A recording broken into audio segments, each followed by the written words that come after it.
कहानी का मुख्य पात्र के नाम का है, यानी इस कहानी के मुख्य पात्र का नाम क्या है? Option number A Gabru, B Jhabru, C Rohan, D Mohan. Answer होगा ऑप्शन नंबर बी झबरू। दोस्तों, आप लोगों ने एक कहावत तो सुनी होगी कि आजकल लोग अपने दुख में जितना दुखी नहीं होते हैं उतना दूसरों के सुख को देखकर दुखी रहते हैं। चाहे अमीर हो या गरीब, हर एक जगह पर आपको ऐसे लोग मिल जाएंगे जो कि ईर्ष्या, द्वेष और जलन की भावना में इतना जलते रहते हैं, खुद तो जलते हैं लेकिन वैसे लोगों को भी परेशान करते हैं या वैसे लोगों के मार्ग में भी बाधा करते हैं। जो लोग बड़े प्रयत्न से, बहुत ही मुश्किल से और काफ़ी मेहनत से आगे बढ़ने की कोशिश करते हैं और अपना विकास करने की कोशिश करते हैं। कभी कभी तो ये लोग जो है सो उन व्यक्तियों के मार्ग में काफ़ी घातक सिद्ध होते हैं। हालांकि उन लोगों का इसमें कोई जाति फ़ायदा नहीं होता है, लेकिन उन लोगों को ये सब काम करने में काफ़ी मज़ा आता है। एक तरह से ईर्ष्या, द्वेष और जलन की भावना उन लोगों में इतनी कूट कूट के भरी होती है कि किसी भी व्यक्ति को वे लोग आगे बढ़ता हुआ देख ही नहीं सकते हैं। अगर कोई व्यक्ति है, चाहे अमीर हो या गरीब हो, वे लोग अगर आगे बढ़ रहे हैं तो ये लोग भरसक प्रयत्न करते हैं कि उन लोगों का टांग खींचा जाए और ऐसा कोशिश करते हैं कि किसी भी तरह वो आदमी गिर जाए या अपने उस काम से जो है सो मुकर जाए, वो काम को नहीं करे, तब तो इन लोग जो है सो काफ़ी खुश हो जाते हैं। आपके समाज में जो है सो ऐसे लोग मिल जाएंगे दोस्तों। शहर हो, गांव हो, 2, 4, 5 लोग आपको हमेशा आपके अगल बगल में इस तरह के लोग मिल जाएंगे। लेकिन जो है सो कभी कभी इन लोगों को पहचानना बहुत मुश्किल हो जाता है और हम लोगों को ये समझ में ही नहीं आता है कि ये लोग हमारे हितैषी है या हमारे दुश्मन हैं। तो उस वक्त दोस्तों, आप लोगों को आपके बुद्धि और विवेक का इस्तेमाल करना चाहिए, क्योंकि भगवान ने हम लोगों को सबसे ऊपर जो है सो हमारी बुद्धि या विवेक को दिया है। अगर हम अपनी बुद्धि विवेक का सही इस्तेमाल करते हैं तो हमें सही व्यक्ति की पहचान होती है और हमें ये समझ में आ जाता है कि वो व्यक्ति हमारा दोस्त है या दुश्मन, वो हमारा भला चाह रहा है या बुरा चाह रहा है। तो हमेशा इस तरह के लोगों से दोस्तों बचिए और कोशिश कीजिए कि अपने मार्ग में आने वाले इन सब बाधाओं के बारे में बिल्कुल भी ना सोचें और एक निरंतर प्रयास करें, ईमानदार प्रयास करते रहिए ताकि आप अपनी मंजिल को पा सकें। दोस्तों, मेरा इतना सारा भाषण देने का एक ही मकसद है कि आज की जो कहानी है कुछ इसी तरह के परिदृश्य को दर्शाती है। आज की जो कहानी है वो सोन माटी संग्रह से ली गई है, जिसके रचयिता प्रोफेसर विनोद कुमार जी हैं। उनकी इस कहानी संग्रह की आज हम लोग बात करेंगे प्रथम कहानी के बारे में, जिसका नाम है उबार। उबार दोस्तों, ये जो कहानी है इतनी अच्छी है कि जिसकी तुलना आप किसी अन्य कहानी से बिल्कुल भी नहीं कर सकते, या हम यूँ कह ले कि इस कहानी का शब्दों में बयान करना, शब्दों में जो है सो इसकी तारीफ करना जो है सो बहुत ही मुश्किल है दोस्तों। इतनी अच्छी कहानी है। बोर्ड पर मैंने इस कहानी को संक्षिप्त रूप से लिखा जरूर है दोस्तों, लेकिन कहानी लिखते वक्त मुझे ये समझ में ही नहीं आ रहा था कि कहानी के किस लाइन को, किस वाक्य को मैं लिखूं और किस वाक्य को मैं छोड़ूं। हर वाक्य इतना इम्पोर्टेंट है, हर वाक्य में इतने अच्छे अच्छे गुण दोष के बारे में बताया गया है कि जिसकी तुलना आप किसी अन्य कहानी से बिल्कुल भी नहीं कर सकते हैं।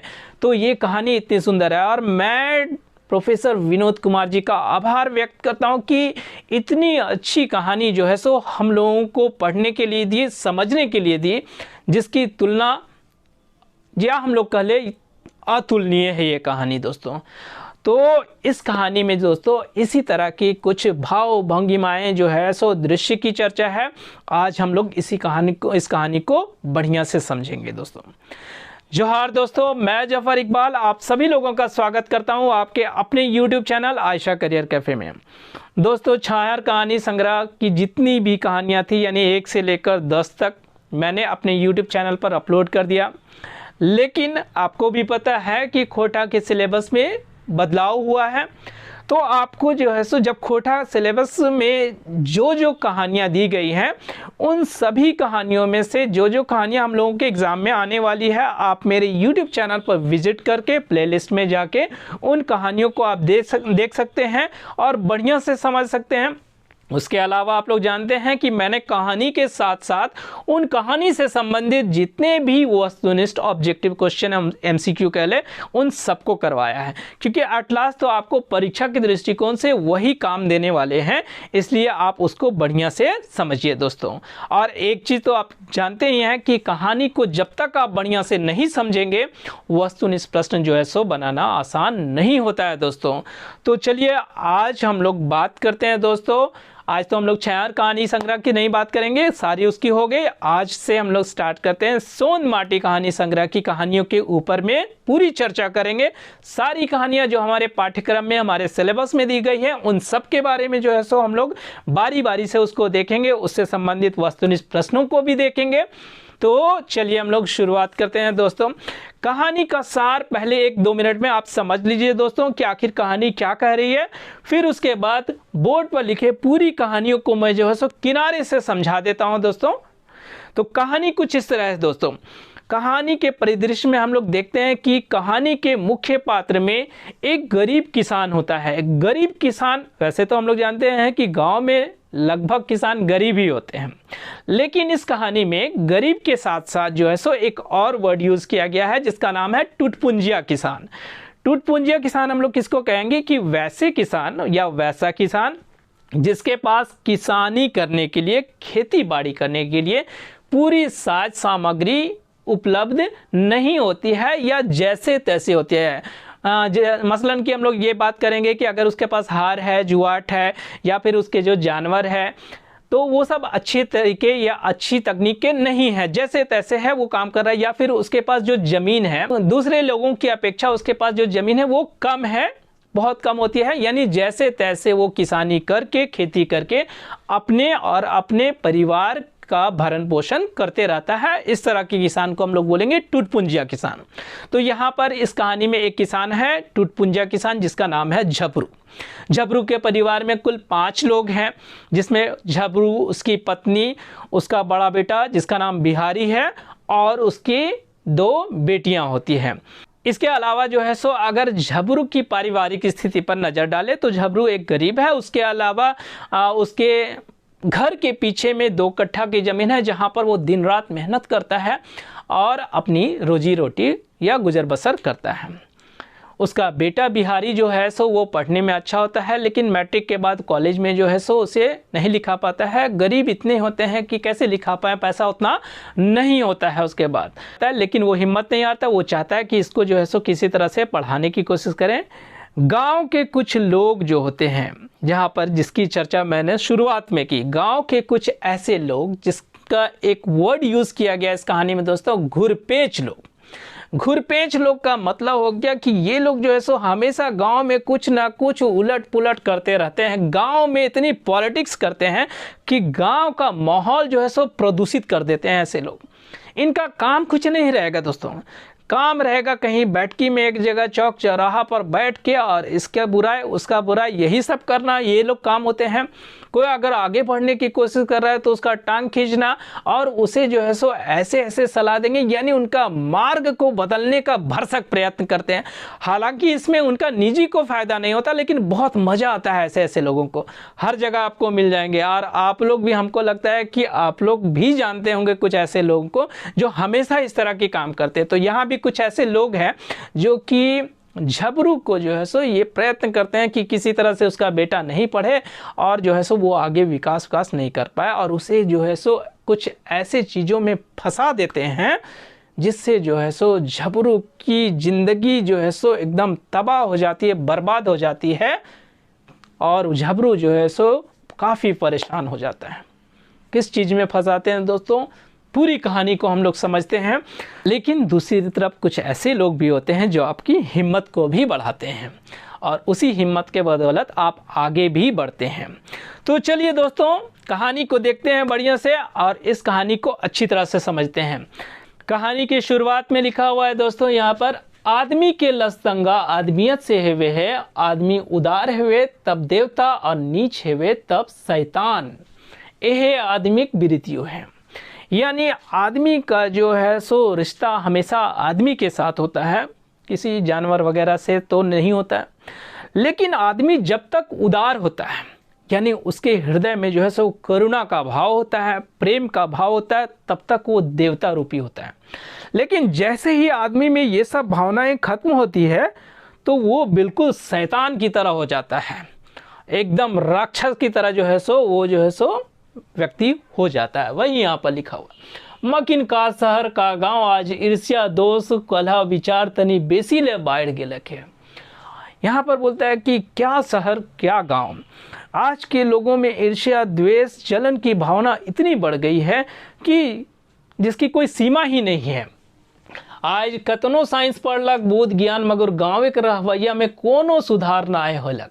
यानी बोलते हैं कि आज लोग कितना आगे बढ़ गए हैं साइंस में, बुद्धि में, विचार में, लेकिन गांव का विकास जो है सो आज भी उतना नहीं हुआ है जितना कि होना चाहिए। आगे यह खातिर झबरू जैसन टूटपुंजिया किसान के ढाढ़स तोड़ के देहथिन और गरीब पढ़वैया छुआ के डहर काट देथिन। और यही वास्ते जो है सो यानी कुछ लोग जो है सो जो कि ईर्ष्या द्वेष जलन की भावना रखते हैं, वे लोग जो है सो दूसरे के मार्ग में बाधा उत्पन्न करते हैं। और यहाँ पर एक किसान जिसका नाम है झबरू, वो टूटपुंजिया किसान वैसे किसानों का ढाढ़स तोड़ देते हैं या उनकी हिम्मत को तोड़ देते हैं। और उसके साथ साथ कुछ ऐसे बच्चे लोग या लड़के लोग जो होते हैं जो गांव में अच्छी प्रतिभा रखते हैं, परंतु इन जैसे लोगों के चलते वे लोग आगे भी नहीं पढ़ पाते हैं और उनका विकास रुक जाता है एक तरह से। तो इस तरह यहाँ पर जो है सो कहानी को अभी बताया गया है दोस्तों, कहानी के परिदृश्य को समझा गया। आगे देखिए कहानी शुरुआत होती है। गोटे गांव में झबरू एक टूटपुंजिया किसान रहे, ना कोनो बेस निहर हार कोदार डांगर गोरू और ना कोनो पीठ पार। यानी बोलता है कि पूरे गांव में जो है सो झबरू ही एक ऐसा किसान था जो टूटपुंजिया था, यानी उसके पास जो है सो खेती बाड़ी करने के लिए कुछ अच्छे सामग्री वगैरह नहीं थे, चाहे हार हो, कुदाल हो, कुदाली वगैरह ये सब हो, या फिर उसके अपने जो जानवर हैं वो सब भी अच्छे नहीं थे। टूटपुंजिया था, जैसे तैसे किसानी करता था। मगर कलेजा रहे सूप भैर, लेकिन उसका कलेजा कैसा था? सूप भैर, कलेजा बड़ा, हिम्मत काफ़ी ज़्यादा था एक तरह से उसका। कैसे कुछ लोग जो है सो भले गरीब होते हैं दोस्तों, एक चीज़ गांव में आप लोग बहुत सारे लोगों को ऐसा देखे होंगे, पैसा नहीं है लेकिन उनकी हिम्मत को आप जब देखिएगा, उसके कलेजा को, किसी भी काम करने की क्षमता या किसी तरह की कोई भी कठिनाइयों को सामना करने की, कठिनाइयों का सामना करने की क्षमता उनमें इतनी ज़्यादा होती है कि आप देखेंगे बोलेंगे कि ये आदमी जो है सो काफ़ी अच्छा आदमी या सहनशील व्यक्ति है। वैसे यहाँ पर बोलता है कि गरीब था, टूटपुंजिया था, लेकिन कलेजा कैसा था? सूप भैर, बड़ा कलेजा। गांव में किसान प्राकृतिक पहलवान है, कत केकर कुवत जे ओखनिक पछाड़ता, पानी और हवा साथ देले किसानी छाती चाकर हो जाए थे। गांव का किसान प्रकृति का पहलवान होता है दोस्तों। असली पहलवान जो है सो गांव का किसान होता है, क्योंकि वो जो है सो सुबह से लेकर शाम तक इतनी कड़ी धूप, बरसात, ठंड में हमेशा वो मेहनत करता है और दिन भर मेहनत करता है, बहुत कम खाना में करता है, तो पहलवान नहीं कहेंगे तो क्या। और किसकी मजाल है जो उसको पछाड़ दे या उसको हरा दे। हाँ, अगर प्रकृति ने अगर उसका साथ दिया, सही टाइम पर वर्षा हुई, हवा सही ठीक ठाक रहा, तो फिर जो है सो उसको और कोई भी नहीं पछाड़ सकता और उसकी छाती जो है सो चौड़ी हो जाती है ना, क्योंकि वो जो है सो जो मेहनत करता है उस मेहनत का उसका सही फल जो है सो उसे मिलता है दोस्तों। वही चीज़ यहाँ पर बोला गया। झबरूक परिवारे गोटे 5 गो बेगायत रहतीन, दुइयो परानिक अपने एगो बड़ बेटा बिहारी और दूगो छोट छोट बेटी, नाम हले परबतिया और सुमिया। यहाँ पर जो है सो झबरू के परिवार के बारे में बताया गया कि झबरू के परिवार में कुल मिला के 5 लोग थे। झबरू, उसकी पत्नी, उसका बड़ा बेटा बिहारी और उसकी 2 बेटियां जिसका नाम है पर्वतिया और सुमिया। याद रखिएगा दोस्तों, कितने लोग? 5 लोग। कौन कौन?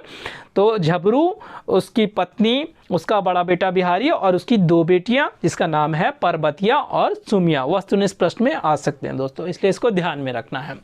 आगे देखिए, घर के पछु 2 कठक बारी हलय, झबरू भिनसरे उठ के हार कोदार लैके टाँड़ बारी जा हलय, हुमे बिहारी के माई कलवा पानी पैठा देल थीन और उगला से डूबला तक दुयो बारी झारी में ओझराए रही हलथिन। यह सो भले झबरू की दुनिया। अब झबरू के बारे में, उसकी दिनचर्या के बारे में बताते हैं। झबरू की पारिवारिक स्थिति के बारे में यहाँ पर बताते हैं कि झबरू के घर के पीछे 2 कट्ठे की ज़मीन होती है। झबरू सुबह सुबह उठ के अपना हर कुदाल लेता है और वहाँ पर जो है सो चला जाता है, अपना खेती का काम करना चालू करता है।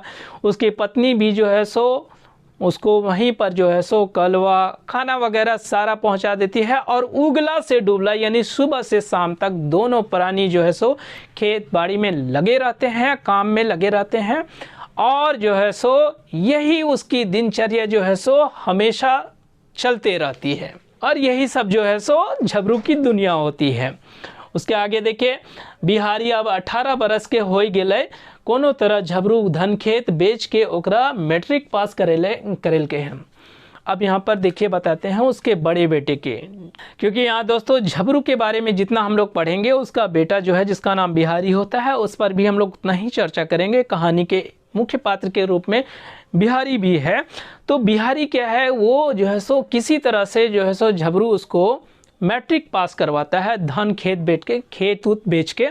लेकिन अब जो है सो झबरू उसको आगे तो पढ़ाना चाहता है, लेकिन उसकी गरीबी इतनी ज़्यादा होती है कि वो उसे पढ़ा नहीं पाता है। वही यहाँ पर लिखा हुआ है दोस्तों कि मगर कॉलेज पढ़वे को कर इच्छा तो बड़ी हले, मगर गरीब दुखे नाय पढ़वो पा रही हले। इच्छा तो जरूर थी कि बिहारी का नाम कॉलेज में लिखा दें, लेकिन गरीब था, पैसे नहीं थे उसके पास, तो जिसके चलते वो जो है सो उसे कॉलेज में नहीं लिखा दे पाता है। मैट्रिक के 3 साल बाद तक भी वो जो है सो कॉलेज में उसे नहीं लिखा देता है, गरीबी के चलते दोस्तों। मगर अबरी वो सोचलक कि अबरी अघन के आरू बेच के कॉलेज नाम लिखाए देवे। लेकिन इस बार जो है सो झबरू ने जो है सो ये संकल्प ले लिया था कि अबर जो है सो जो अघन का आरू है इसको बेच के, आरू यानी आलू को बेच कर जो है उससे जो पैसे मिलेंगे उससे जो है सो बिहारी को जरूर कॉलेज में नाम लिखा देना है, ये संकल्प लेता है। बिहारी का आजी भी आशीष दे रहे कि बिहारी एक दिन पुलिस इंस्पेक्टर बनता है। और बिहारी की जो दादी होती है वो भी जो है सो उसके लिए जो है सो आशीष दी थी या उसके लिए जो है सो प्रार्थना की थी कि एक दिन बिहारी जरूर जो है सो पुलिस इंस्पेक्टर बनेगा और जरूर बनेगा, इस तरह उसकी दादी ने कहा था। बिहारी की माई कहते कि तू इतने काहे महसूस करे ही रे, हम अपन हाड़ो बेच के तोर नाम कॉलेज लिखाए देबो। और बिहारी की जो माँ होती है जब वो देखती है कि बिहारी जो है सो काफ़ी गुमसुम रहने लगता है और अपनी चूँकि उसे कॉलेज नहीं लिखा दिया जाता है तो वो बहुत दुखी रहने लगता है। तो उसकी माँ बोलती है, अरे काहे तू महसूस करो रे, काहे तू दुख तकलीफ़ करता है, अफसोस करता है, अरे हम अपना हाड़ों बेच के, अपना हड्डी तक बेच के जो है सो आप तुमको कॉलेज में लिखा देंगे, तुम टेंशन मत लो। उसकी माँ जो है सो उसको ढाढ़स बनाती है, हिम्मत देती है। अबरी बछर बिहारी किस्मत चमचमाए लगता है और बिहारी भी सोचने लगता है कि चलो अबर जो है सो हम कॉलेज में जाएंगे और मेरी किस्मत चमकेगी। लेकिन यहाँ देखिए, मगरू कहोथिन गाँव में ईर्षा कारण गरीब के सब दुश्मन हो जाथिन। लेकिन कहते हैं ना कि गांव में जो है, गांव में एक चीज़ आप लोग दोस्तों, जब भी गांव की बात आती है तो मैं ये बात कहूँगा दोस्तों, गांव में जो है सो छोटे छोटे पॉलिटिक्स बहुत ज़्यादा होते हैं दोस्तों, है कि नहीं? आप भी जानते हैं और हम भी जानते हैं। आजकल तो कम हो गए, पहले तो और भी ज़्यादा पॉलिटिक्स थी। मतलब किसी से आप कुछ थोड़ा बोड़ा जो है सो बात कर लीजिए या अपने कुछ विकास के बारे में बता दीजिए, फिर देखिए आपकी चर्चा कहाँ कहाँ होती है। सो चौक चौराहा जहाँ पर जिसको नहीं पता वो भी पता चला, अच्छा फलानवाई कर लो, ढकनवाई कर लो, ऐसा ऐसा करने लगता है। यानी छोटे छोटे पॉलिटिक्स गाँव में बहुत ज़्यादा होते हैं दोस्तों। यहाँ तक कि कभी कभी जो है सो ऐसा भी होता है कि अगर गाँव में अगर किसी लड़की से आप थोड़ा सा बात भी कर लिए ना सुबह में, तो पता चला कि कि शाम में जो है सो उसके घर वाले आपका रिश्ता मांगने के लिए आ जाते हैं, ऐसा भी होता है गांव में। तो ये गांव की स्थिति होती है। आजकल थोड़ा कम हो गया है कि गांव भी आधुनिक बनते जा रहे हैं, लेकिन पुरानी स्थिति कुछ ऐसी ही था। तो यहाँ जो कहानी लिखी गई दोस्तों, ये पुरानी कहानी है, बहुत पुराने हमारे दादा परदादा के टाइम की कहानी, उस टाइम की कहानी जिस टाइम काफ़ी गरीबी होती थी, लोगों को खाने को नहीं मिलता था। पुराने लोग ऐसा कहते भी हैं कि वो लोग उन लोगों को एक टाइम खाना मिला तो दूसरा टाइम मिलेगा कि नहीं मिलेगा, वे लोग सोचते रहते थे। हाँ, कभी मकई हुआ तो मकई खाते थे, मकई का दाना के साथ साथ जो है सो उसका हड्डियों जो है सो चबा हुआ के खा जाते थे। इतनी गरीबी होती थी, इस तरह की गरीबी पहले होती थी दोस्तों। तो उस टाइम की ये कहानी लिखी हुई, तो अपने आप को उसी समय के परिदृश्य में रख कर सोचिए, और तब आपको कहानी काफ़ी समझ में आएगी दोस्तों। और अभी के हिसाब से सोचिएगा, आधुनिकता के हिसाब से, तो फिर नहीं समझ पाइएगा। इसको ध्यान में रखना है दोस्तों। अब यहाँ देखिए, कहोती ना, माछी खोजे घाव और बादी खोजे दाव। शरीर में कहीं घाव हो जाएगा तो देखिएगा कि औंस के जो है माछी वहीं पर जाकर बैठेगा, और बादी खोजे दाव, यानी कुछ लोग ऐसे लोग होते हैं जो दाव खोजते रहते हैं कि कब किसको जो है सो गिराना है, कब किसका पैर खींचना है, उसका टांग खींचना है ना। तो ये सब काम करने का काम ये लोग करते हैं। तो ये कहानी यहाँ पर जो है सो एक एग्जाम्पल दिया गया है। पहिल सोब रामायण वेद पुराण घरे घर चौपाल घर पर सुन के शिक्षा देहलथिन मगर अब ना। पहले के लोग जो है सो घर घर में रामायण वेद पुराण चलता था, चौक चौराहे पर चौपाल में, और उनके द्वारा जो शिक्षा दी जाती थी उन शिक्षा के वे लोग ग्रहण करते थे, अपनी ज़िंदगी में अपनाते थे। लेकिन अब ऐसा नहीं है दोस्तों, मगर अब नाए। लेकिन अब ऐसा बिल्कुल भी नहीं है। एक दिन जब झबरू तिलका कुम्हार के छुआ के छठी में हजामत बनवो हले, तखन गणेश बाबू और महेश बाबू झबरू के कहोलथिन।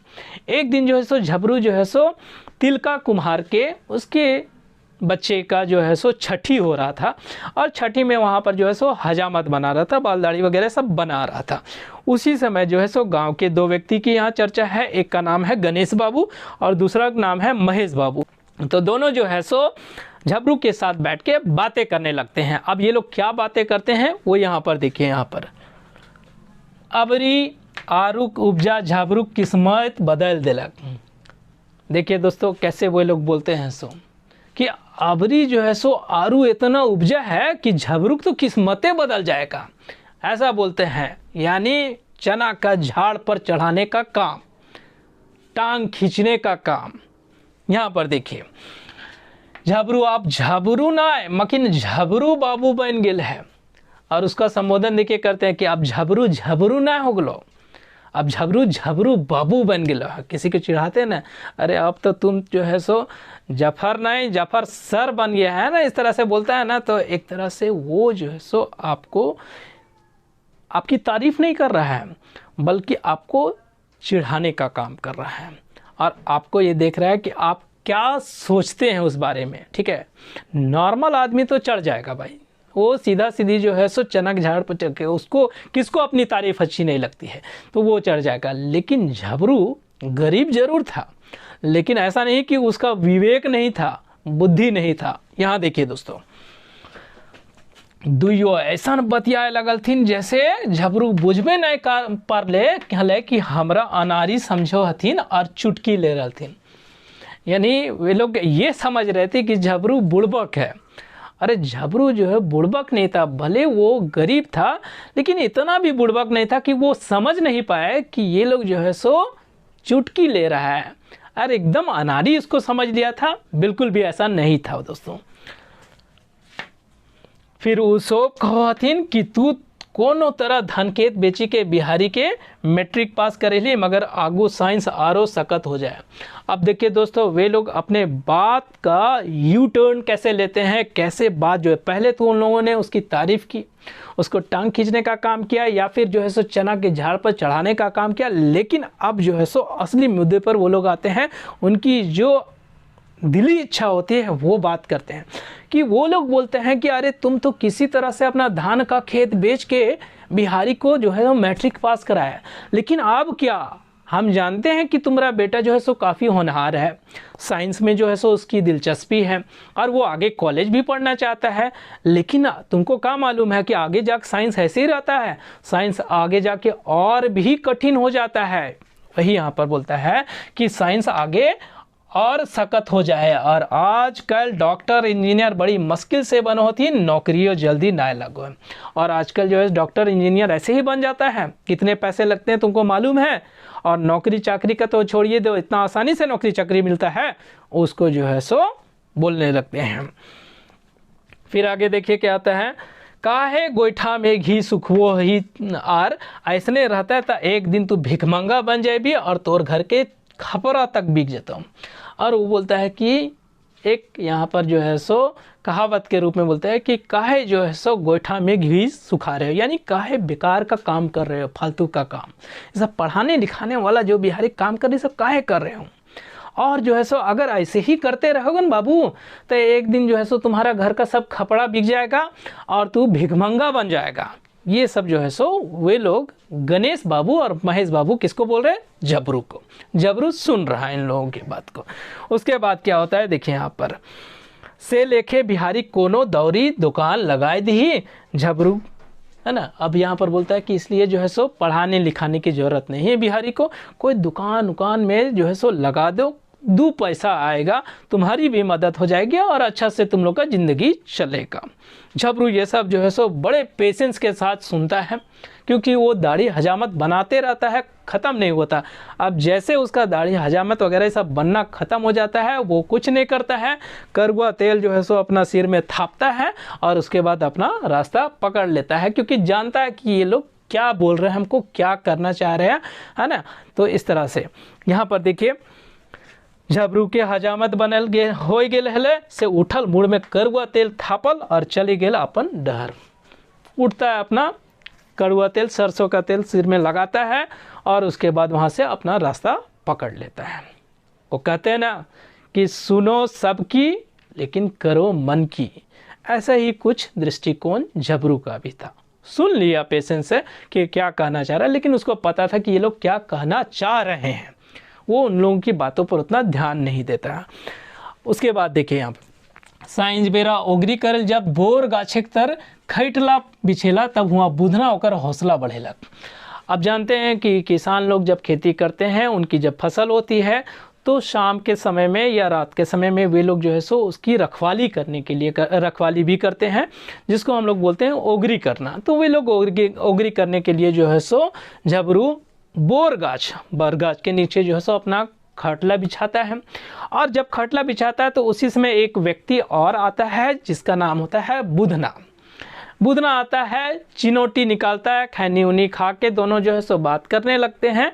और वो लोग जो है सो बात करने के क्रम में जो है सो झबरू उससे कहता है कि अरे बुधना, हम सोचो ये कि बिहारी के इस साल जो है सो कॉलेज में लिखा दे। तब देखिए बुधना क्या कहता है। बुधना खराब व्यक्ति नहीं था, बुधना अच्छा व्यक्ति था। जैसे हम लोग कहते हैं ना कि हर व्यक्ति खराब नहीं होता है, कुछ व्यक्ति जो ईर्ष्या द्वेष और जलन की भावना रखते हैं, लेकिन कुछ ऐसे लोग होते हैं जो आपको हौसला बढ़ाने का भी काम करते हैं। वही यहाँ लिखा हुआ है कि बुधना होकर हौसला बढ़ेलक और कहले कि बिहारी कॉलेज नाम लिखाए दे भी तो सोना ले सुगंध होता।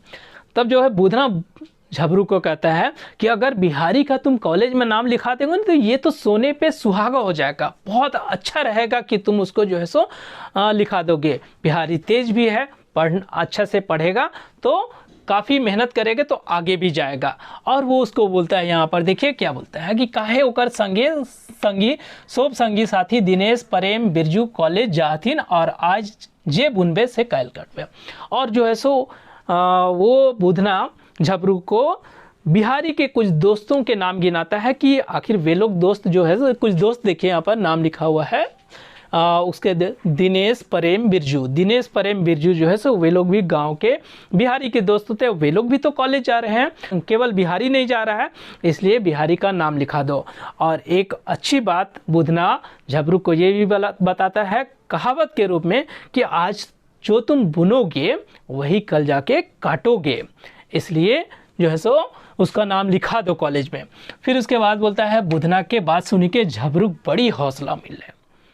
यानी बुधना जो है सो इन सब बातों को बोलता है, तो उससे जो है सो झबरू को काफ़ी हौसला मिलता है, क्योंकि इसके पहले के जो लोग मिले थे गणेश बाबू, महेश बाबू के रूप में, उन लोगों ने जो है सो झबरू के हौसला को तोड़ने का भरसक प्रयत्न किया था। लेकिन यहाँ पर जो है सो बुधना ने झबरू के हौसले को पुनः जो है सो बहाल कर दिया, या पुनः जो है सो उसको और भी बढ़ा दिया। आगे देखिए यहाँ पर, गणेश बाबू और महेश बाबू गाँव एक मानिन आदमी रहत, सगरे ले भरल पुरल पूर्णा बिये मगुर रह घुरपेच। अब यहाँ पर बताया गया गणेश बाबू और महेश बाबू के बारे में। ये लोग जो है सो गांव के मानिन आदमी थे, यानी मानिन आदमी, बड़े आदमी एक तरह से कह सकते हैं, या आदरणीय व्यक्ति। हर व्यक्ति जैसे आदरणीय व्यक्ति गांव में कैसे होता है कि कोई आदमी यहाँ राम सलाम कर रहा है, तो कुछ आदमी को जो अच्छे आदमी होते हैं, जिनकी पहुंच अच्छी होती है, या ऊंचे लोग होते हैं, तो कोई भी आदमी देखेगा तो राम राम, है ना, राम दुआ सलाम ये सब होते रहता है। लेकिन नीचे वाले आदमी को करता है क्या? गरीब आदमी है वो सबको करता है? नहीं करता है उन लोगों को। ठीक है, तो ये लोग मानिन आदमी थे और पुराना बीए भी पढ़े हुए थे। लेकिन बीए पढ़ने के बाद में, शिक्षित व्यक्ति होने के बाद में, ये लोग थे, एक वर्ड यूज़ किया गया इस कहानी में, घुरपेच। घुरपेच कहने का मतलब है ऐसे लोग जो है सो जो कि गांव में राजनीति ज़्यादा करते हैं। अपने तो कुछ कर नहीं पाया, अब क्या करेगा कि राजनीति, किसके घर में क्या चल रहा है, किसके घर में क्या नहीं चला, अपने घर का वो लोग देखेंगे नहीं, लेकिन दूसरे की बुराई के बारे में ये सब करेंगे। हालांकि इसमें इन लोगों का कोई निजी फायदा नहीं था, लेकिन मज़ा आता है इन लोगों को ऐसा करने में। ठीक है, और इसको कभी कभी ये लोग अपने ईगो पर भी ले लेते हैं, अगर कोई दूसरा व्यक्ति अगर विरोध कर दे तब। देखिए यहाँ पर आगे, दूसरे बाढ़ देखन हार ना आए, बीरू रहे बोर साहूकार बेटा। यानी ये सब लोग जो होते हैं ना, किसी को बढ़ता हुआ, विकास करता हुआ देख ही नहीं सकते हैं। उसमें से एक और आदमी का नाम यहाँ पर वर्णन किया है, बीरू, जो कि बोर साहूकार के बेटा है। बड़े साहूकार के बेटा का नाम बीरू। यानी कितने हो गए घुरपेंच लोग यहाँ पर? 3 आदमी, गणेश बाबू, महेश बाबू और एक बीरू। तीनों जो है सो उसी टाइप के आदमी थे यहाँ पर। अब देखिए जहाँ कहानी का ट्विस्ट, कहानी क्या होता है, कुछ ऐसी घटना घटती है इसने जो है सो झबरू के जीवन को बिल्कुल बदल के रख दिया। क्या होता है देखिए यहाँ पर, झबरू के मिलानों खोले के रहवल है। झबरू के मिलान, मिलान का मतलब क्या है दोस्तों, कि मिलान का मतलब कि गांव में जो है सो जब लोग अपने जानवर को रखते हैं, गोरू बरद ये सब है ना, बहुत सारे जानवर को जब रखते हैं, और जब वे लोग जो है सो उसको चराने के लिए खुला छोड़ देते हैं, जहाँ पर वे लोग देखते हैं कि हाँ वो चर रहा है तब, तो उसको जब खुला पूरा तरीके से खोल देते हैं, इसको बोलते हैं मिलान खोलना है। क्योंकि गाँव में एक किसान जो पुराने पहले रहते थे, एक एक आदमी के 8, 10, 12, 15 जो है सो जानवर ऐसे भी रहते थे। ठीक है, और वे लोग जब उनको चराने के लिए खेत बाड़ी या फिर टांड में जो है सो खुला छोड़ के और वो लोग उसकी देख रेख करते थे, इसको बोलते थे मिलान खोलना। तो वो यही है मिलान। तो वो जो है सो खेती बाड़ी के अलावा जो है सो उसको मिलान भी खोलना रहता था, यानी जानवरों को चराने का काम भी वो जो है सो झबरू करता था। यहाँ पर एक दिन झबरू के मिलान चरवत देखी के गणेश कहले कि तोय तनी संभार के अपन बरद चराहू हेल, काल हमर गहूम खा गैल हेल। एक दिन जो है सो झबरू मिलान यानी जानवरों को चरा रहा था, तो गणेश जो है सो उस तरफ आता है और उसको आके बोलता है कि देखो झबरू, तुम अपना जानवर को थोड़ा सा बढ़िया से चराओ, कहे कि कल जो है सो ये मेरा गहूम खा गया था, और ना तो फिर तो जो है सो जितना भी गरू हो बरद हो जानवर है उसको काजी हाउस पहुंचा देंगे और 1 के 4 भी लेंगे। यहाँ पर देखिए, और अपन बरद और नाय चेत ले तो गरू काजू हाउस पहुंचाई देबो और 1 के 4 लेबो। उसको चेतावनी देते हुए कहता है कि कल जो है सो तुम्हारा जानवर मेरा गेहूं के खेत में घुस गया था और खा भी गया था, इसलिए बढ़िया से चराओ, नहीं चराओगे काजी हाउस पहुंचा देंगे तुम्हारा जानवर को, और वहां पर उसके अलावा 1 का 4 रुपया, मतलब 1 का 4 गुना लेंगे भी पैसा के रूप में। इस तरह से वो उसको धमकाता है। अब यहाँ पर जो है सो झबरू क्या बोलता है, झबरू क्या बोलेगा, ये तो सरासर उस पर इल्ज़ाम लगा रहा था। तो झबरू बोलता है, नाय गनुदा, हमार जो है सो बरद, हमार जानवर इतना चोर नखे, वो खाइए ना सको, कल तो हम खुदे मिलान खोलिए, कहाँ से खेतो।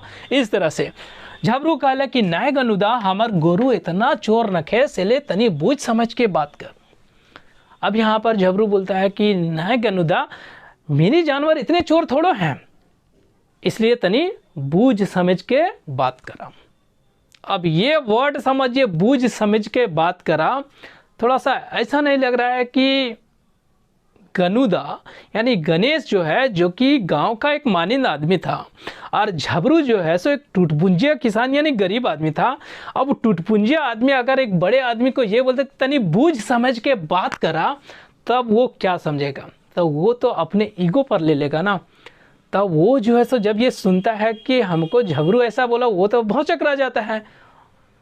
फिर वो क्या बोलता है, देखिए यहाँ पर गणेश बाबू एकदम ढोंढस, मुंह मत लगाओ ना तो बेकार रह जाता। अब यहाँ पर बोलता है कि देख झबरू, मुंह मत लगा। पहले तो वो जो है सो बिल्कुल भौचक रह जाता है, किस तरह बोला, और उसके बाद उसको चेतावनी देते हुए कि देख मुंह मत लगाने तो बहुत बेकार हो जाता, चेतावनी पूरा देता है यहाँ पर। और वाकई में आगे जाके जो है सो बेकार हो ही जाता है, क्योंकि ऐसे लोग जो है सो, इन लोगों के मत्थे चढ़ने का मतलब है कि आगे आपके हर काम में ये लोग अड़चन डालेंगे। और ऐसा ही कुछ हुआ झबरू के साथ में। क्या हुआ देखिए यहाँ पर, ये बात जब बीरू और महेश बाबू के पता लागले तो ओखिन कर छाती ऊंच हो गए।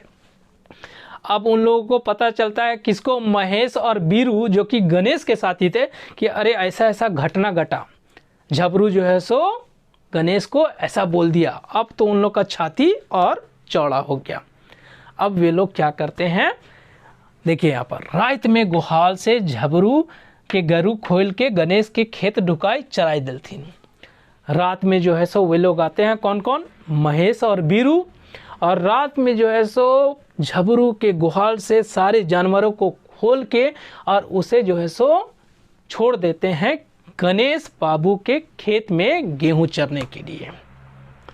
खेत है, गेहूं भी लगा हुआ है, हरा हरा गेहूं है, तो जानवर तो छोड़ेगा नहीं। जानवर को तो इतना विवेक नहीं कि किस कहाँ खाना है कहाँ नहीं, पूरा चट करके खा जाता है।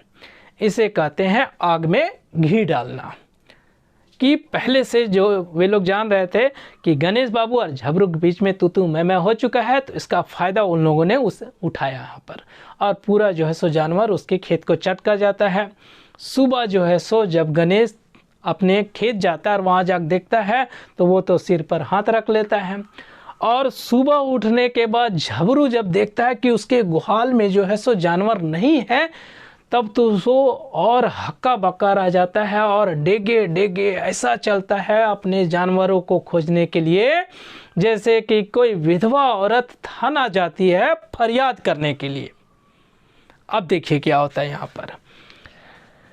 बिहाने जब झबरू देखलक त ऊ भौचक रही गेल, बाघ तरी गणेश ओकर पर कूदले, गारी दलके और गरुवन के कसाई तरह ढढ़ावे देख के झबरू की आंख में लोर आ गेल। गणेश दा जब देखता है कि झबरू आ रहा है, तो वो उस पर ऐसे जो है सो झपटता है, दौड़ता है, जैसे बाघ जो है सो अपने शिकार को खाने के लिए जो है दौड़ता है, और खूब गंदी गंदी गालियाँ, खूब सारी गालियाँ देता है। अब बेचारा झबरू तो सुनना था, लेकिन झबरू की आंखें तब जो है सो भर जाती है जब वो देखता है कि उसके जानवरों को कसाईयों की तरह जो है सो पीटा जा रहा, ढढ़ाया जा रहा है। उसको देख के उसकी आंख जो है सो एकदम भर जाती है। क्योंकि दोस्तों हम लोग जानते हैं कि गांव के किसान या गांव के लोग जो है ना, जितना जो है सो प्रेम अपने बच्चों से करते हैं, उतना ही प्रेम या उससे ज़्यादा भी आप कह लें कि वे अपने जानवरों से करते हैं। गाय हो, बैल हो, बकरी या कुछ भी, उन लोगों को सुबह उठते हैं ना दोस्तों, सो अपने पेट में कुछ खाना डालने से पहले सबसे पहले उन जानवरों को चारा डालते हैं। और जब उन जानवरों पर किसी तरह की कोई ज्यादती होती है ना, तो वे लोग जो है सो एक तरह से कराह जाते हैं या फिर रो जाते हैं, अंदर से कलप जाते हैं। तो यहाँ भी जो है सो झबरू जब देखता है कि उसके जानवरों को कसाईयों की तरह पीटा जा रहा है, तो वो जो है सो बिल्कुल जो है सो उसका आंख जो है सो भर जाता है, रो जाता है बेचारा। अब यहाँ देखिए, यहाँ पर पंचायतें भी हो गेल, पंचायतें करवे ओकर निसाब दिलवे के नामे ओकर से 20 गो रुपया भी ललथिन। अब बात जो है सो पंचायत में चली जाती है। गांव में इस तरह के झगड़ा झंझट हो जाए, पर पंचायत तो होना जरूरी है, तो पर पंचायत भी हो जाता है। और पंचायत में जो है, पंचायत करने के नाम पर और पंचायत में उसको इंसाफ देने के नाम पर भी जो है सो महेश बाबू बीरू उसे 20 रुपया भी ऐंठ लेते हैं, ले लेते हैं। लेकिन क्या होता है, पंचायत में क्या उसको इंसाफ मिलता है? पंचायत में उसको इंसाफ नहीं मिलता है। पंचायत में जो है सो उसको दोषी अपराधी ठहराया जाता है, और उस दोषी अपराधी ठहराने के एवज में उसे क्या जुर्माना दिया जाता है? तो जुर्माना लगता है उस पर 200 रुपया का, और साथ में ये भी कहा जाता है कि अब से झबरू मिलान ना खोल दो। कितना बड़ा जुर्माना है दोस्तों, उस वक्त के टाइम का 200 रुपया समझते हैं। और साथ में जो है सो जो उसका अपना जानवरों को चराने का रोजी रोटी था, मिलान खोलना, उसमें भी उसको रोक लगा दी जाती है। ये बहुत बड़ी सज़ा उसके लिए होती है। 200 रुपया बहुत बड़ी सज़ा थी। यहाँ देखिए, पंचायते ओकरा एतवारेक बोर गाछ तर 200 रुपया जुर्माना लागले और मिलान नाय खोले के। पंचायत किस दिन होता है वो लिखा गया है, इतवार के दिन में बर गाछ के नीचे जो है उसके छांव में जो है सो होता है, और उसे जुर्माना लगाया जाता है 200 रुपया और मिलान नहीं खोलने का। पंचायत के जो मुख्य होते हैं वो कौन होते हैं? महेश और बीरू होते हैं। अब जो मुख्य आदमी है वो उन्हीं लोग का, यानी गणेश के आदमी होंगे, तो उसको इंसाफ कहाँ से मिलेगा? कभी नहीं मिलेगा दोस्तों, है कि नहीं? अब यहाँ पर देखिए आगे, झबरू 500 रुपया में अपन घर बारी बेच देलक, 200 रुपया पंचायत दे के करखा मिटालक, बाकी के पैसा से बिहारी के नाम कॉलेजे लिखाई देलक। अब क्या करे बेचारा, 200 रुपया उस गरीब व्यक्ति के लिए जो है सो चुकाना बहुत मुश्किल था।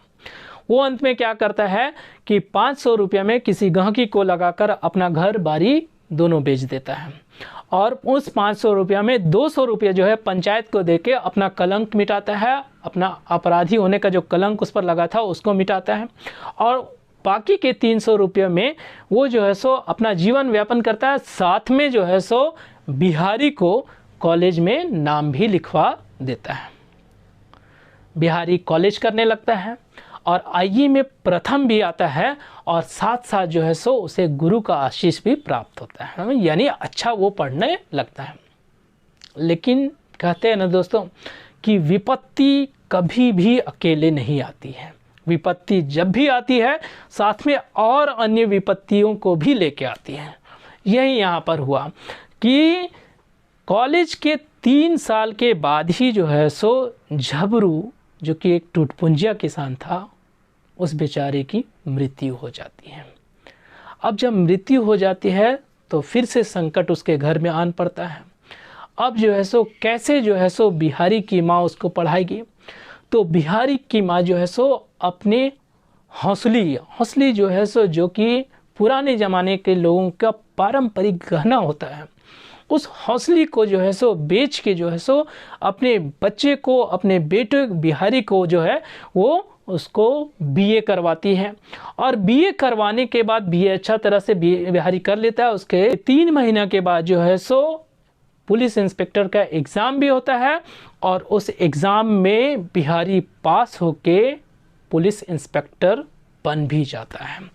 यहाँ देखिए, यहाँ पर 200 रुपया पंचायत दे के करखा मिटालक, बाकी के पैसा से बिहारी के नाम कॉलेज लिखाई देलक। बिहारी आइए करलक, मगर 3 बछर बाद झबरू सिराई गेलक। बिहारी के माए अपन हौसली बेच के ओकरा बीए पढ़लक, और वो इंस्पेक्टर के परीक्षा में पास हो गया, इंस्पेक्टर भी बन गया।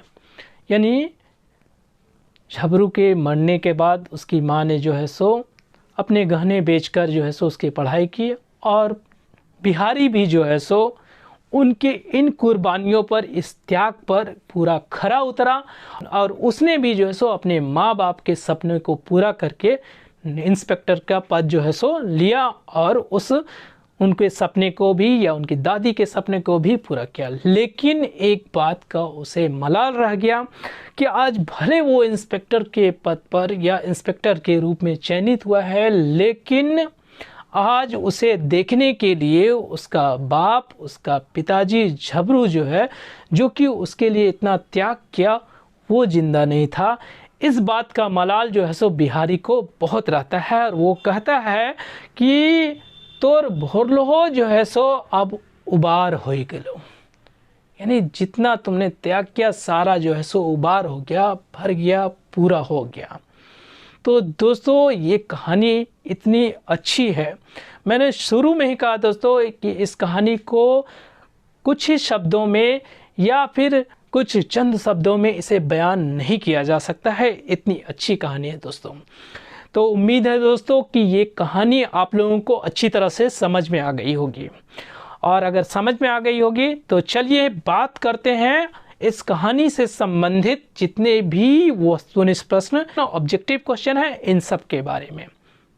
पहला प्रश्न दोस्तों जो कि आपके स्क्रीन पर है, कहानी का मुख्य पात्र के नाम का है, यानी इस कहानी के मुख्य पात्र का नाम क्या है। ऑप्शन नंबर 1 गबरू, B Jhabru, C Rohan, D Mohan. Answer होगा ऑप्शन नंबर बी झबरू। दूसरा नंबर प्रश्न, झबरू कैसन किसान हलै, यानी झबरू जो है सो किस तरह का किसान होता है।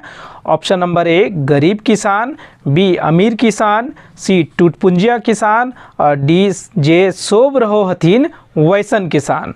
आंसर होगा ऑप्शन नंबर सी टूटपुंजिया किसान। तीसरा नंबर प्रश्न, गाँव किसान प्रकृति का हकै, यानी गांव के किसान प्रकृति के क्या होते हैं। ऑप्शन नंबर 1 किसान, बी मेहमान, सी बलवान, डी पहलवान। तो इसका आंसर होगा ऑप्शन नंबर डी पहलवान, यानी गांव के किसान प्रकृति के पहलवान होते हैं।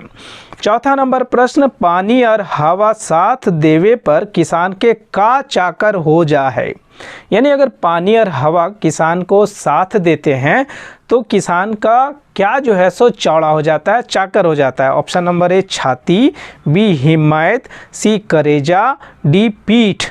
तो इसका आंसर होगा ऑप्शन नंबर ए छाती, यानी उनकी छाती चौड़ी हो जाती है, चाकर हो जाती है।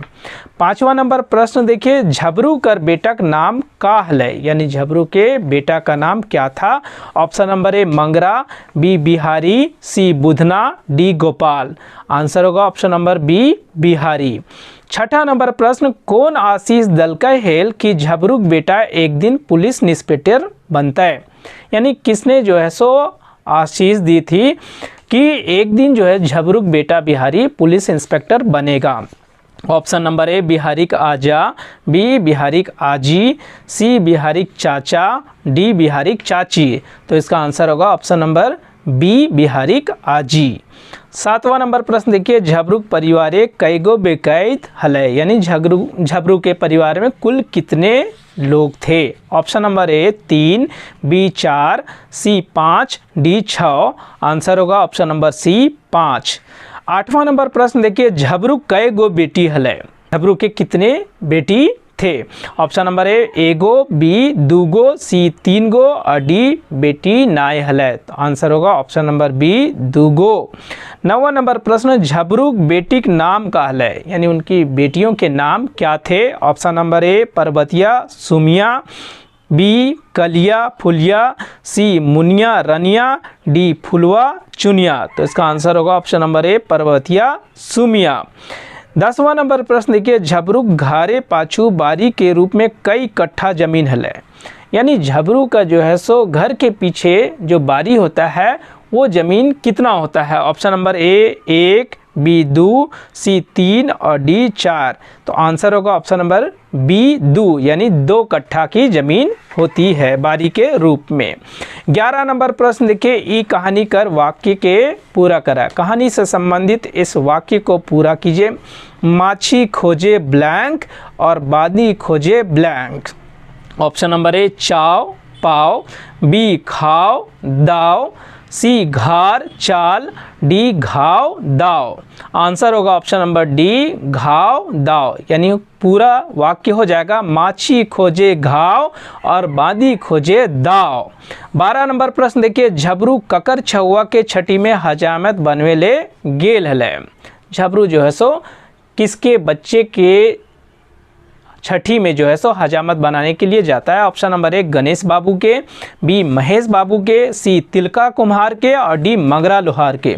आंसर होगा ऑप्शन नंबर सी तिलका कुम्हार के। 13 नंबर प्रश्न देखिए, बिहारी की मैट्रिक पास करवे खातिर झबरू का बेचल के हेल, यानी झबरू जो है अपने बेटा बिहारी को मैट्रिक पास करवाने के लिए क्या बेचता है? ऑप्शन नंबर ए अपन धन खेत, बी अपन घर, सी अपन हार जुआट, डी अपन गोरू डांगर। आंसर होगा ऑप्शन नंबर ए अपन धन खेत। अपना धन खेत बेच के जो है सो वो अपने बेटे बिहारी को मैट्रिक पास करवाता है। 14 नंबर प्रश्न के झबरू साइंज बेरा खैटला लाइन के कौन गाछे छाहुर तरे बिछावलक? शाम को जो है जब वो अपने फसल की ओगरी करता है तो खटला लाइन के वो किस पेड़ के छांव के नीचे जो है सो बिछाता है अपना खटला को? ऑप्शन नंबर ए तितैर, बी पीपर, सी नीम और डी बोर। आंसर होगा option number D bore. 15 number प्रश्न देखिए ओगरी करे संगे और ओकर संगे कौन हले? Option number A Mangra, B Budhna, C Ganuda और डी महेश बाबू। तो आंसर होगा ऑप्शन नंबर बी बुधना, यानी ओगरी के टाइम में जो है सो उसके साथ बुधना होता है, दोनों साथ साथ बात करते हैं। 16 नंबर प्रश्न बिहारी जोड़ी पाड़ी गाँवे और कौन हले जे कॉलेज जाथिन? यानी यहाँ पर बिहारी के कुछ दोस्तों के नाम दिए गए हैं कि कौन से दोस्त जो है गाँव में थे जो कॉलेज जाते थे। Option number A Dinesh, B Prem, C Birju, D Aesop. तो इसका आंसर होगा option number D Aesop. 17 number प्रश्न देखिए ये कहानी कर वाक्य के पूरा करा। कहानी से संबंधित इस वाक्य को पूरा कीजिए। ब्लैंक मैया कृपा है तब जरूरे लिखाई जतै, यानी कौन सी माँ का कृपा होगा तो जरूरे उसका नाम लिखा जाएगा। Option number A Durga, B Saraswati, C Ganwati और डी लक्ष्मी। तो इसका आंसर होगा ऑप्शन नंबर सी गंवाती, यानी गंवाती मैया कृपा है तब जरूरे लिखाई जतै। 18 नंबर प्रश्न देखिए ये कहानी कर वाक्य के पूरा करा, यानी कहानी से संबंधित इस वाक्य को पूरा कीजिए। ब्लैंक के डायरे मेवा फरे है। ऑप्शन नंबर ए संतोख, बी करम, सी धर्म, डी सेवा। आंसर होगा ऑप्शन नंबर ए संतोख, यानी संतोख के डायरे मेवा फरे है। संतोख यानी पेशेंस रखने पर जो है सो उसका फल अच्छा मिलता है, कहने का मतलब यही है। 19 नंबर प्रश्न देखिए झबरू के खेती बाड़ी काम धाम के अलावा और कौन काम है? यानी झबरू अपना खेती बाड़ी का काम तो करता था, साथ साथ वो और कौन सा काम करता था? ऑप्शन नंबर ए मजूरी करे हले, बी नंबर जी हजूरी करो हले, सी पर पेठिया जा पड़ो हले और डी मेलानो खोले के रहो हले। आंसर होगा ऑप्शन नंबर डी मेलानो खोले के रहो हले। 20 नंबर प्रश्न देखिए गणेश बाबू और महेश बाबू कैसन आदमी हलथिन? गणेश बाबू और महेश बाबू जो है गांव के जो लोग होते हैं वो किस प्रवृत्ति के व्यक्ति होते हैं? ऑप्शन नंबर ए बेस आदमी, बी बदमाश, सी ढेल फेंकौआ और डी घुरपेंच। तो इसका आंसर होगा ऑप्शन नंबर डी घुरपेंच। 21 नंबर प्रश्न देखिए एकर में से बोर साहूकार के बेटा कौन है? इनमें से जो है जो नाम दिए गए हैं इनमें से बड़े साहूकार का बेटा कौन होता है? Option number A Ganesh Babu, B Biru, C Mahesh Babu और डी बिहारी। आंसर होगा option number B Biru. 22 number प्रश्न देखिए गणेश बाबू झबरू कर बर्धन के कहाँ पहुँचाए दिए धमकी दे हले? यानी गणेश बाबू जो है झबरू को उसके जानवरों को कहाँ पहुँचा देने की धमकी देता था? ऑप्शन नंबर ए काजी हाउस, बी आपने घर, सी बोनझार और डी दोसर गाँवे। आंसर होगा ऑप्शन नंबर ए काजी हाउस। 23 नंबर प्रश्न देखिए ये वाक्य के पूरा करा। इस वाक्य को पूरा कीजिए। एगो ब्लैंक औरी उफैर के परल ओखनिक जाल पर। ऑप्शन नंबर ए कबूतर, बी कुकुर, सी शिकार और डी मछली। तो इसका आंसर होगा ऑप्शन नंबर डी मछली, यानी एगो मछली औरी उफैर के परल ओखनिक जाल पर।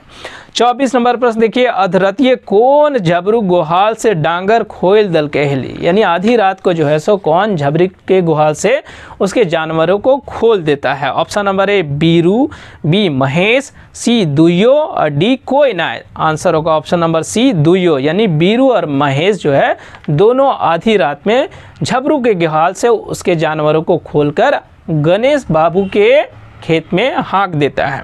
25 नंबर प्रश्न देखिए ई वाक्य के पूरा करा। एक एक डेग ऐसा उठावे हले जैसे कोनो अनाथ ब्लैंक थाना फरियाद करेले जाए रहल है। ऑप्शन नंबर ए छुआ, बी विधवा, सी महिला और डी लड़की। तो इसका आंसर होगा ऑप्शन नंबर बी विधवा, यानी यानी वाक्य हो जाएगा एक एक डेग ऐसन उठावे हला जैसे कोनो अनाथ विधवा थाना फरियाद करे ले जाए रहल है। 26 नंबर प्रश्न के पंचायतें कौन दिने और कौन गाछे छाहुर में होला, यानी पंचायत किस दिन हुआ और किस पेड़ की छांव के नीचे हो रहा था। ऑप्शन नंबर ए मंगल नीम, बी सोमवार बोर, सी शनिचर नीम और डी एतवार बोर। आंसर होगा ऑप्शन नंबर डी एतवार बोर, यानी एतवार के दिन में पंचायत हुआ और बोर गाछ के नीचे उसके छांव में हो रहा था। 30 नंबर प्रश्न देखिए पंच के मुख्य कौन हले, यानी जो पंचायत हो रहा था उसके मुखिया कौन थे। ऑप्शन नंबर ए बिरजू और बीरू, बी महेश और बिरजू, सी महेश और बीरू और डी महेश और सूरज। आंसर होगा ऑप्शन नंबर सी महेश और बीरू। 31 नंबर पंच में गुनाह ककर पर उतरल, यानी पंच में जो है सो जब पंचायत हो जाता है तो कौन आरोपी सिद्ध होता है। Option number A Ganesh Babu, B Jhabru पर, सी दुइयों पर और डी सोब बरी हो गलथिन। तो इसका आंसर होगा ऑप्शन नंबर बी झबरू पर, यानी झबरू उस पंचायत में आरोपी दोषी सिद्ध होता है।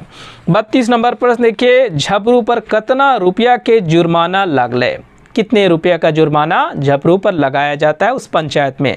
ऑप्शन नंबर ए 100 रुपया, बी 200 रुपया, सी 300 रुपया और डी 50 रुपया। आंसर होगा ऑप्शन नंबर बी 200 रुपया। 33 नंबर प्रश्न के झबरू अपन घर बारी गहकी लगाए के कितना रुपया में बेच दिलक, कितना रुपया में जो है सो झबरू अपना घर और बारी जो है सो बेच देता है। ऑप्शन नंबर ए 300 रुपया में, बी 400 रुपया में, सी 500 रुपया में और डी 1000 रुपया में। आंसर होगा ऑप्शन नंबर सी 500 रुपया में।